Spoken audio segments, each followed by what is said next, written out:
जय हिंद साथियों, स्वागत है आप सभी का आपके अपने यूट्यूब चैनल अभ्यास गंगा में। आज की क्लास में हम हिंदी साहित्य के महत्वपूर्ण प्रश्नों का रिवीजन करेंगे, जो हिंदी की सभी प्रतियोगी परीक्षाओं के लिए महत्वपूर्ण है। तो चलिए क्लास को शुरू करते हैं।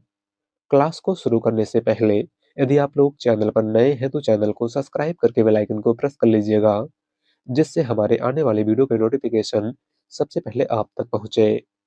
पहला क्वेश्चन है, हजारी प्रसाद द्विवेदी ने सूफी काव्य धारा की प्रथम रचना किसे माना है? हमारा ऑप्शन है हंसावली, चंदायन, सत्यवती कथा या फिर मृगावती।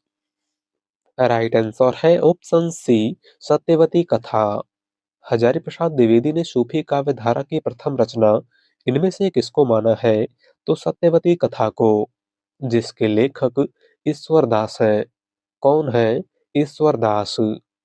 बात करें मृगावती की, तो मृगावती कुतुबन की रचना है, चंदायन मुल्ला दाऊद की रचना है और हंसावली असाइद की रचना है। अगला क्वेश्चन, विकलांग श्रद्धा का दौर रचना के लेखक कौन है? ऑप्शन है कृष्णा सोप्ती, यशपाल, हरिशंकर परसाई या फिर सुदामा पांडे धूमिल। राइट आंसर है ऑप्शन सी, हरिशंकर परसाई। विकलांग श्रद्धा का दौर रचना के लेखक इनमें से कौन है? तो वह है हरिशंकर परसाई। अगला क्वेश्चन, हिंदी में पहली बार बारहमासा का वर्णन किस रासो ग्रंथ में मिलता है? ऑप्शन है परमाल रासो, खुमार रासो, बिसल देव रासो या फिर हमीर रासो। राइट आंसर है ऑप्शन सी, बिसल देव रासो। हिंदी में पहली बार बारहमासा का वर्णन इनमें से किस रासो ग्रंथ में मिलता है? तो बिसल देव रासो में, जिसके लेखक नरपत नाल है। कौन है? नरपत नाल। बात करें हमीर रासो की, तो हमीर रासो सारंगधर की रचना है, खुमार रासो दलपत विजय की रचना है और परमाल रासो, जिसका दूसरा नाम आल्हा खंड है, जगनिक की रचना है। अगला क्वेश्चन, वट वृक्ष की छाया में जीवनी के लेखक कौन है? ऑप्शन है ज्ञानचंद्र जैन, डॉक्टर रामकुमार वर्मा, आचार्य रामचंद्र शुक्ल या फिर कुमुद नागर। राइट आंसर है ऑप्शन डी, कुमुद नागर। वट वृक्ष की छाया में जीवनी की लेखिका इनमें से कौन है? तो वह है कुमुद नागर। अगला क्वेश्चन, द्विवेदी युग का कौन सा कवि ब्रज कोकिल के नाम से जाना जाता है? हमारा ऑप्शन है मैथिली शरण गुप्त, जगन्नाथ दास रत्नाकर, सत्यनारायण कविरत्न या फिर श्रीधर पाठक। राइट आंसर है ऑप्शन सी, सत्यनारायण कविरत्न। द्विवेदी युग का कौन सा कवि ब्रज कोकिल के नाम से जाना जाता है? तो वह है सत्यनारायण कविरत्न। अगला क्वेश्चन, भोजपुरी बोली की उत्पत्ति हुई है। ऑप्शन है अर्धमागधी अपभ्रंश से, मागधी अपभ्रंश से, सौरसेनी अपभ्रंश से या फिर ब्राह्मण अपभ्रंश से। राइट आंसर है ऑप्शन बी, मागधी अपभ्रंश से। भोजपुरी बोली की उत्पत्ति इनमें से किस अपभ्रंश से हुई है? तो मागधी अपभ्रंश से। अगला क्वेश्चन, रणधीर प्रेम मोहिनी की रचना किसने की है? ऑप्शन है राधा चरण गोस्वामी, लाला श्रीनिवास दास, किशोरी लाल गोस्वामी या फिर प्रताप नारायण मिश्र। राइट आंसर है ऑप्शन बी, लाला श्रीनिवास दास। रणधीर प्रेम मोहिनी इनमें से किसकी रचना है? तो लाला श्रीनिवास दास की। अगला क्वेश्चन, हिंदी समाचार पत्र बंगदूत प्रकाशित हुआ था। ऑप्शन है 1826 में, 1829 में, 1834 में या फिर 1844 में। राइट आंसर है ऑप्शन बी, 1829 में। हिंदी समाचार पत्र बंगदूत कब प्रकाशित हुआ था? तो 1829 ईस्वी में। और बंगदूत समाचार पत्र के संपादक राजा राममोहन राय थे। आपको याद रखना है। अगला क्वेश्चन, कनुप्रिया काव्य किनके संबंध में है? ऑप्शन है राम सीता, राजा रानी, भाई बहन या फिर राधा और कृष्ण। राइट आंसर है ऑप्शन डी, राधा और कृष्ण। धर्मवीर भारती की रचना कनुप्रिया काव्य किनके संबंध में है, या फिर कनुप्रिया में किसका वर्णन हुआ है? तो राधा और कृष्ण का। अगला क्वेश्चन, इनमें से मैथिली शरण गुप्त की रचना नहीं है।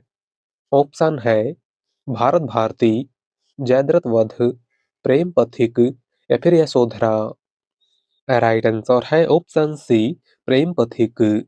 इनमें से मैथिली शरण गुप्त की रचना कौन सी नहीं है? तो वह है प्रेम पथिक। और प्रेम पथिक जयशंकर प्रसाद की रचना है।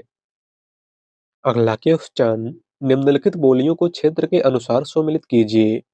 एक तरफ है बोली, दूसरी तरफ है उनके क्षेत्र। आपको बताना है कि कौन सी बोली किस क्षेत्र में बोली जाती है। बात करें अवधि की, तो अवधि का संबंध इलाहाबाद यानी प्रयागराज से है। ब्रज का संबंध मथुरा से है। भोजपुरी का संबंध बनारस से है। और मैथिली का संबंध बिहार के मुंगेर से है। राइट आंसर है ऑप्शन डी, 4123। अगला क्वेश्चन, खड़ी बोली का दूसरा नाम है। ऑप्शन है हरियाणवी, कौरवी, मेवाती, या फिर राजस्थानी। राइट आंसर है ऑप्शन बी, कौरवी। खड़ी बोली का दूसरा नाम इनमें से क्या है? तो कौरवी। और खड़ी बोली को कौरवी नाम राहुल सांकृत्यायन ने दिया था। आपको याद रखना है। अगला क्वेश्चन, हिंदी काव्य की आधुनिक मीरा किसे कहा जाता है? ऑप्शन है महादेवी वर्मा, कीर्ति चौधरी, सुभद्रा कुमारी चौहान, या फिर वंदना वाजपेयी। राइट आंसर है ऑप्शन ए, महादेवी वर्मा। हिंदी काव्य की आधुनिक मीरा इनमें से किसको कहा जाता है? तो महादेवी वर्मा को। अगला क्वेश्चन, सभा विलास किसकी रचना है? ऑप्शन है सदल मिश्र, राजा शिवप्रसाद सितारे हिंद, लक्ष्मण सिंह, या फिर लल्लू लाल। राइट आंसर है ऑप्शन डी, लल्लू लाल। सभा विलास इनमें से किसकी रचना है? तो लल्लू लाल की। अगला क्वेश्चन, अयोध्या सिंह उपाध्याय हरिऔध द्वारा रचित ठेठ हिंदी का ठाठ किस विधा की रचना है? ऑप्शन है काव्य, नाटक, उपन्यास, या फिर अनुवाद। राइट आंसर है ऑप्शन सी, उपन्यास। अयोध्या सिंह उपाध्याय हरिऔध द्वारा रचित ठेठ हिंदी का ठाठ इनमें से किस विधा की रचना है? तो यह एक उपन्यास है। अगला क्वेश्चन, हिंदी के प्रथम अलंकार निरूपक आचार्य है। हमारा ऑप्शन है भिखारी दास, केशव दास, मतिराम, या फिर चिंतामणि। राइट आंसर है ऑप्शन बी, केशव दास। हिंदी के प्रथम अलंकार निरूपक आचार्य इनमें से कौन है? तो वह है केशव दास। अगला क्वेश्चन, निम्न में से कौन सा युग्म सुमेलित नहीं है? ऑप्शन है इंद्रावती, नूर मोहम्मद की रचना है, हंस जवाहिर, कासिम शाह की रचना है, चित्रावली, उस्मान की रचना है, या फिर मधुमालती, कुतुबन की रचना है। राइट आंसर है ऑप्शन डी, मधुमालती, कुतुबन। इनमें से कौन सा युग्म सम्मिलित नहीं है? तो वह है ऑप्शन डी, क्योंकि मधुमालती कुतुबन की नहीं बल्कि मंझन की रचना है। किसकी रचना है? मंझन की। और कुतुबन की प्रमुख रचना मृगावती है। अगला क्वेश्चन, अकाल में सारस कविता संग्रह किसका है? ऑप्शन है केदारनाथ सिंह, केदारनाथ अग्रवाल, मलयज, या फिर श्रीकांत वर्मा। राइट आंसर है ऑप्शन ए, केदारनाथ सिंह। अकाल में सारस कविता संग्रह किसका है? तो केदारनाथ सिंह का। अगला क्वेश्चन, मगही किस उपभाषा की बोली है? हमारा ऑप्शन है राजस्थानी हिंदी, पश्चिमी हिंदी, पूर्वी हिंदी, या फिर बिहारी हिंदी। राइट आंसर है ऑप्शन डी, बिहारी हिंदी। मगही इनमें से किस उपभाषा की बोली है? तो बिहारी हिंदी की। बिहारी हिंदी की अगर हम बात करें, तो बिहारी हिंदी के अंतर्गत कुल 3 बोलियां आती हैं, मगही, मैथिली, और भोजपुरी। बात करें पूर्वी हिंदी की, तो पूर्वी हिंदी के अंतर्गत भी 3 बोलियां आती हैं, अवधी, बघेली और छत्तीसगढ़ी। पश्चिमी हिंदी के अंतर्गत कुल 4 बोलियां आती हैं: कन्नौजी, ब्रज, बांगरू, बुंदेली और खड़ी बोली। बात करें राजस्थानी हिंदी की, तो राजस्थानी हिंदी के अंतर्गत भी कुल 4 बोलियां आती हैं: जयपुरी, मारवाड़ी, मेवाती और मालवी। अगला क्वेश्चन, राजतरंगिणी किस कवि की रचना है? ऑप्शन है कल्हड़, बिल्हड़, हेमचंद्र या फिर क्षेमेंद्र। राइट आंसर है ऑप्शन ए कल्हड़। राजतरंगिणी इनमें से किस कवि की रचना है? तो कल्हड़ की। अगला क्वेश्चन, भारतेंदु हरिश्चंद्र की अधिकांश कविताएं किस भाषा में है? ऑप्शन है ब्रजभाषा, खड़ी बोली, मैथिली या फिर उर्दू। राइट आंसर है ऑप्शन ए ब्रजभाषा। भारतेंदु हरिश्चंद्र की अधिकांश कविताएं किस भाषा में हैं?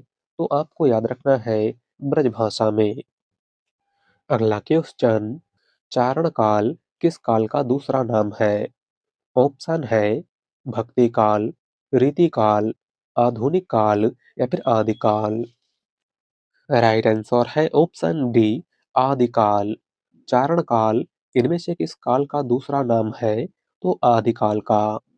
और आदिकाल को चारण काल डॉक्टर रामकुमार वर्मा तथा जॉर्ज ग्रियर्सन दोनों ने कहा था। अगला क्वेश्चन, देसिल बैना सब जन मिट्ठा ते तैसन जपो अवहट्टा पंक्तियां किसकी हैं? ऑप्शन है गोरखनाथ, अमीर खुसरो, विद्यापति या फिर सरहपा। राइट आंसर है ऑप्शन सी विद्यापति। दी गई पंक्ति इनमें से किसकी है? तो विद्यापति की। अगला क्वेश्चन, घोरी सोए सेज पर मुख पर डारे केस चल खुसरो घर आपने रैन भई चहुदेस। पंक्तियां खुसरो ने किसके परलोक गमन पर कहा था? ऑप्शन है निजामुद्दीन औलिया, मोहम्मद गौरी, मोइनुद्दीन चिश्ती या फिर सैफुद्दीन महमूद। राइट आंसर है option A Nizamuddin Auliya.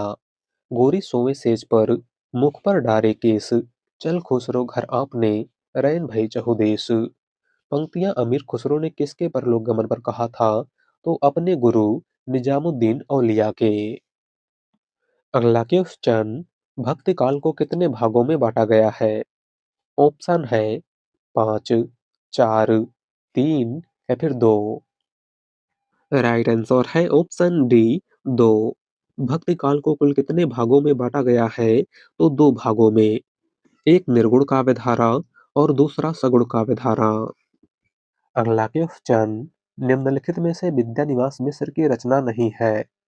Option है तुम चंदन हम पानी, रस आखेटक, मेरे राम का मुकुट भीग रहा है या फिर सिरीस की याद आई। राइट आंसर है ऑप्शन बी रस आखेटक। इनमें से कौन सी रचना विद्यानिवास मिश्र की नहीं है? तो वह है रस आखेटक।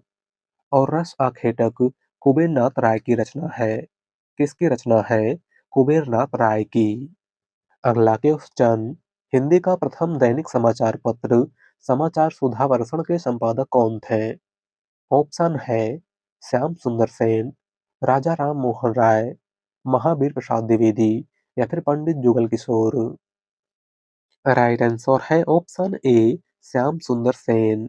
हिंदी का प्रथम दैनिक समाचार पत्र समाचार सुधा वर्षण के संपादक इनमें से कौन थे? तो श्याम सुंदर सेन। अगला क्वेश्चन, भक्ति विवेक निम्नलिखित में से किसकी रचना है? ऑप्शन है मलुकदास, सुंदरदास, नाभादास या फिर दादू दयाल। राइट आंसर है ऑप्शन ए मलुकदास। भक्ति विवेक इनमें से किसकी रचना है? तो मलुकदास की। अगला क्वेश्चन, जाकी रही भावना जैसी प्रभु सूरत देखी तिन तैसी प्रस्तुत पंक्त के रचयिता हैं। ऑप्शन है सूरदास, मीराबाई, तुलसीदास या फिर गिरधरदास। राइट आंसर है ऑप्शन सी तुलसीदास।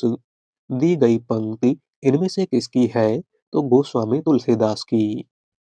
अगला क्वेश्चन, नव जागरण का अग्रदूत हिंदी के किस लेखक को कहा जाता है? ऑप्शन है राजा शिवप्रसाद सितारे हिंद, भारतेंदु हरिश्चंद्र, महावीर प्रसाद द्विवेदी या फिर मैथिली शरण गुप्त। राइट आंसर है ऑप्शन बी, भारतेंदु हरिश्चंद्र। नव जागरण का अग्रदूत हिंदी के किस लेखक को कहा जाता है? तो भारतेंदु हरिश्चंद्र को। अगला क्वेश्चन, भूषण रीतकाल के किस काव्यधारा के कवि हैं? ऑप्शन है रीतिबद्ध काव्यधारा, रीति मुक्त काव्यधारा, रीति सिद्ध काव्यधारा या फिर इनमें से कोई नहीं। राइट आंसर है ऑप्शन ए, रीतिबद्ध काव्यधारा। भूषण रीतकाल के किस काव्यधारा के कवि हैं? तो रीतिबद्ध काव्यधारा के। अगला क्वेश्चन, अपने काव्य जीवन के उत्तर में अरविंद दर्शन से प्रभावित कवि है? ऑप्शन है महादेवी वर्मा, सुमित्रानंदन पंत, जयशंकर प्रसाद या फिर अज्ञे। राइट आंसर है ऑप्शन बी, सुमित्रानंदन पंत। अपने काव्य जीवन के उत्तर में अरविंद दर्शन से प्रभावित कवि इनमें से कौन है? तो वह है सुमित्रानंदन पंत। अगला क्वेश्चन, जयशंकर प्रसाद ने किस कीर्ति को पहले ब्रजभाषा में तथा बाद में खड़ी बोली में रूपांतरित कर दिया था? ऑप्शन है प्रेम पथिक, कानन कुसुम, झरना या फिर आंसू। राइट आंसर है ऑप्शन ए, प्रेम पथिक। जयशंकर प्रसाद ने अपनी किस कीर्ति को पहले ब्रजभाषा में तथा बाद में खड़ी बोली में रूपांतरित कर दिया था? तो प्रेम पथिक को। अगला क्वेश्चन, श्रद्धा नामक पात्र किस महाकाव्य की है? ऑप्शन है कामायनी, साकेत, प्रिय प्रवास या फिर गोदान। राइट आंसर है ऑप्शन ए, कामायनी। श्रद्धा नामक पात्र इनमें से किस महाकाव्य की है? तो कामायनी महाकाव्य की, जिसके लेखक जयशंकर प्रसाद हैं। कौन है जयशंकर प्रसाद? बात करें साकेत की, तो साकेत मैथिली शरण गुप्त की रचना है। प्रिय प्रवास खड़ी बोली का प्रथम महाकाव्य अयोध्या सिंह उपाध्याय हरिऔध की रचना है। और गोदान मुंशी प्रेमचंद की रचना है। अगला क्वेश्चन, कविता हमारे परिपूर्ण क्षणों की वाणी है, यह कथन किसका है?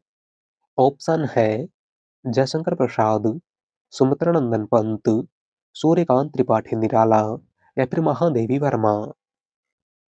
राइट आंसर है ऑप्शन बी, सुमित्रानंदन पंत।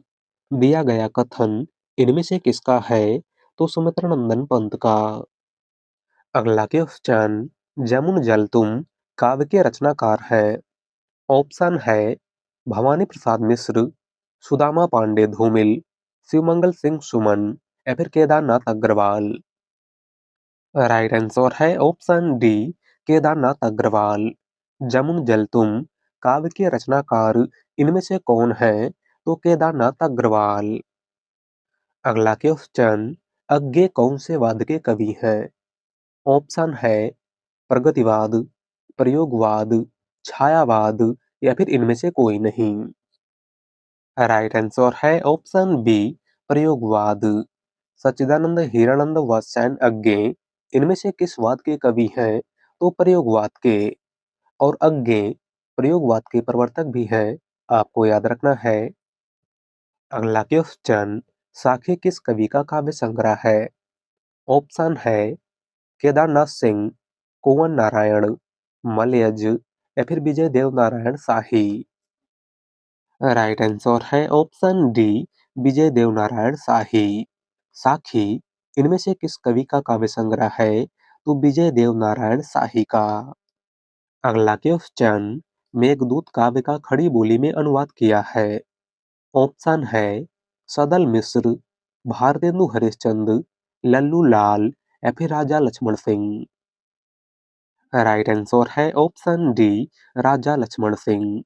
मेघदूत काव्य का खड़ी बोली में अनुवाद इनमें से किसने किया था? तो राजा लक्ष्मण सिंह ने। अगला क्वेश्चन, दद्दा नाम से विख्यात साहित्यकार हैं। ऑप्शन है महावीर प्रसाद द्विवेदी, मैथिली शरण गुप्त, सियाराम शरण गुप्त या फिर जयशंकर प्रसाद। राइट आंसर है ऑप्शन बी, मैथिली शरण गुप्त। दद्दा नाम से विख्यात साहित्यकार इनमें से कौन है? तो वह है मैथिली शरण गुप्त। अगला क्वेश्चन, मतवाला पत्रिका के संपादक कौन थे? ऑप्शन है भारतेंदु हरिश्चंद्र, धर्मवीर भारती, सूर्यकांत त्रिपाठी निराला या फिर बद्री नारायण चौधरी प्रेमघन। राइट आंसर है ऑप्शन सी, निराला। मतवाला पत्रिका के संपादक इनमें से कौन थे? तो छायावाद के क्रांतिकारी कवि सूर्यकांत त्रिपाठी निराला। अगला क्वेश्चन, उत्तर भारत में भक्ति का प्रसार करने का श्रेय किसे प्राप्त है? ऑप्शन है शंकराचार्य, रामानुजाचार्य, रामानंद या फिर माधवाचार्य। राइट आंसर है ऑप्शन सी, रामानंद। उत्तर भारत में भक्ति का प्रचार प्रसार करने का श्रेय इनमें से किसको प्राप्त है? तो रामानंद को। अगला क्वेश्चन, किस रचना को छंदों का अजायब घर कहा जाता है? ऑप्शन है रामचरितमानस, चंद छंद वर्णन की महिमा, रामचंद्रिका या फिर पृथ्वीराज रासो। राइट आंसर है ऑप्शन सी, रामचंद्रिका। इनमें से किस रचना को छंदों का अजायब घर कहा जाता है? तो केशव दास की रचना रामचंद्रिका को। और रामचंद्रिका को छंदों का अजायब घर डॉक्टर रामस्वरूप चतुर्वेदी ने कहा था। आपको याद रखना है। तो आज की क्लास में बस इतना ही। वीडियो पसंद आई हो तो वीडियो को लाइक कर दीजिएगा। चैनल पर नए हैं तो चैनल को सब्सक्राइब कर लीजिएगा। मिलते हैं अगली वीडियो में। धन्यवाद।